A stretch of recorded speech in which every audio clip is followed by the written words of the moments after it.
지금 정부가 원달러 환율이 폭등하니까 말입니다.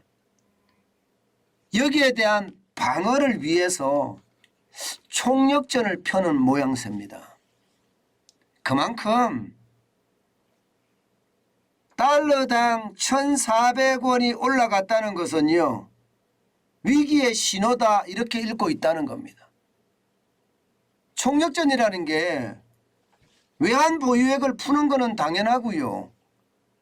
국민연금하고 통화 스와프를 맺어서 100억 달러까지는 외환 보유액에서 갖다 써라 이거예요.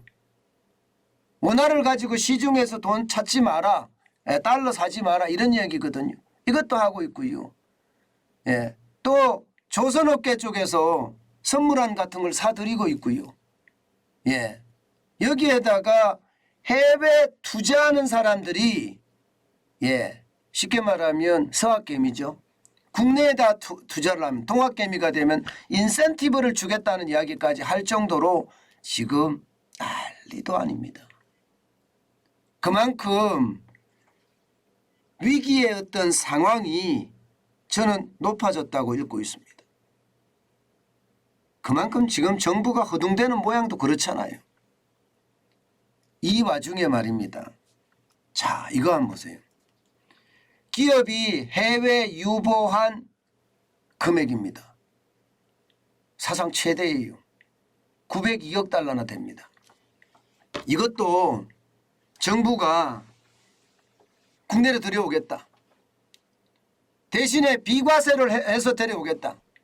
이렇게 지금 선언하고 있는 상태입니다. 어떻게 생각하면 원화값을 방어하기 위해서 기업들이 해외에 유보한 자금까지 끌어들이겠다는 뜻이에요. 저는 좋은 방법이라고 생각을 합니다. 좋은 방법이라고 생각을 해요. 다른 어떤 것보다가 902억 달러가 되니까 말입니다. 이게 국내로 들어오면 그 영향은 아마 시장에 영향을 줄 거예요. 한미 통화스와프만 하더라도 600억 달러잖아요. 예. 한일 통화스와프는 뭐 300억 달러 정도 되잖아요. 그런 측면에서 따져본다면 기업이 해외에 유보하고 있는 자금, 이 자금만 들여온다면 뭐 최악의 위기로까지는 가지 않지 않겠느냐, 그런 생각을 할 수 있거든요. 실제로 굉장히 많습니다. 문재인 정부 들어와서 여러분 보시다시피 2010년에 160억 달러 정도 되던 것이 2015년에 493억 달러까지 늘어났잖아요. 2020년에는 797억 달러까지 늘어났습니다. 급기야 2021년 작년입니다. 902억 달러까지 늘어났어요. 많잖아요. 들여오면 굉장히 좋은 방법이 될 수가 있습니다. 그런데 이게 문제가 하나 생겼어요. 국회에서 덜컥 걸려있네요. 왜? 이게 기업들이 해외에 유보한 금액을 들여왔을 때 세금을 매기지 말자 하는, 쉽게 말하면 법인세 개정안을 국회에 제출해 놓은 상태예요. 그런데 국회가 일을 안 하잖아요. 야당도 일을 안 하고 여당도 일을 안 하고 일을 안 하니까 이거 들여오려고 해도 들여올 수가 없는 상황이에요. 참 웃기죠. 나라의 지도자들이 있다는 국회가 오히려 나라를 지금 망치고 있는 모양새. 그죠? 그렇게 보이지 않으세요? 저는 그렇게 보입니다. 참 안타깝기 거지없습니다. 이게 기업들이 해외에 유보한 자금이기 때문에 또 그 나라에서 이미 법인세를 냈기 때문에 우리나라에 들어올 때는 법인세를 내지 말자 이거예요. 세금을 내지 말자. 이 부분에 대해서는 비과세를 해주자 이런 얘기입니다. 비과세를 해주자. 해외 법인의 배당금이니까 배당 소득세도 매기지 말자. 돈을 들어오게 하자 이런 얘기거든요. 그런데 여러분, 야당이죠. 더불어민주당은 이게 뭐 부자 감세니 재벌 특혜니 이런 말을 끄집어내면서 또 반대하고 있어요. 국회가 지금 정지되어 있는 것도 정지되어 있는 거지만 야당이 반대하는 것도 저는 문제라고 생각해요. 여러분, 도대체 재벌 특혜라는 게 뭔가요? 대기업 특혜라는 게 뭐예요? 예? 아니 사회주의 국가인 중국은 어떻게 하고 있습니까? 중국은 공장 하나 짓는데 자기 자본 5%에서 10%만 있으면 1조짜리 공장을 지어요. 게다가 전기 공짜, 땅 공짜, 물 공급 공짜 다 공짜로 지원합니다. 저기 자본주의 국가라고 하는 미국은 어떻습니까? 반도체 과학법 만들어서 기업 지원 엄청나게 하죠. 인플레이션 지원법 만들어서 전기차 지원 엄청 하죠. 바이오 행정병력 만들어서 바이오 기업 지원까지 하고 있습니다. 도대체 우리는 뭐 하는 거예요? 재벌 특혜라고요? 대기업 특혜라고요? 그러면 중국에 있는 기업들은 다 재벌 특혜고 이게 대기업 특혜겠네요. 그러니 진짜 한심하죠.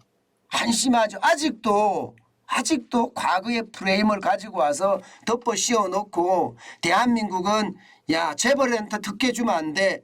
이런 이야기로 혹세무민하는 것 참 안타깝습니다. 여러분, 전 세계는요.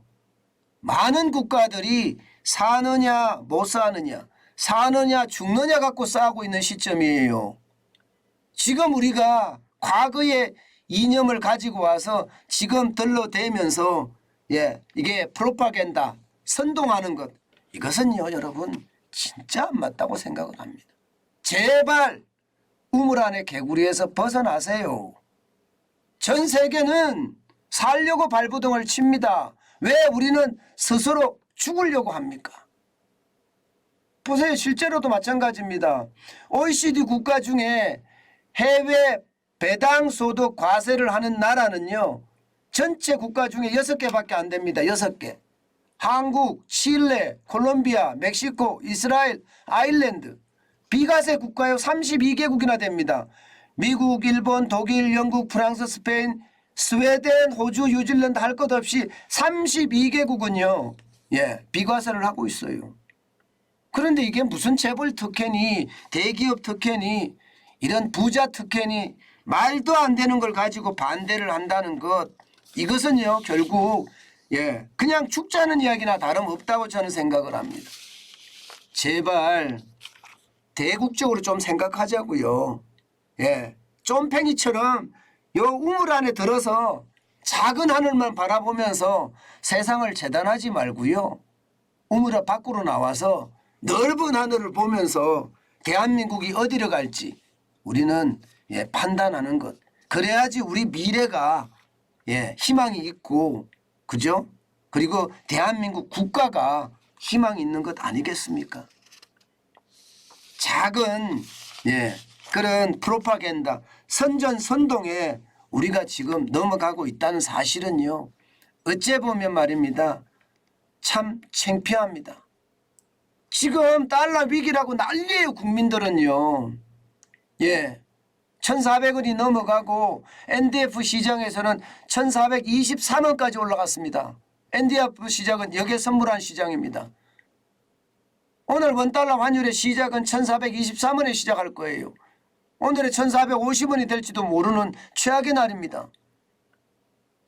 여러분 제발이지 우리라도 좀 큰 눈을 뜨고 큰 세상을 보자고요. 또 우리가 금융위기 맞아야 될까요? 또 우리가 외환위기 맞아야 될까요? 지금 그 어느 때보다 중요한 기로에 서 있습니다. 우리 국민들이 또 여당 야당이 협치를 하지 않으면요. 상상할 수도 없는 위기에 빠질 수도 있습니다. 저는 이 상상할 수도 없는 위기 결국 우리 스스로 자멸하는 길이거든요. 저는 그런 일은 없었으면 좋겠어요.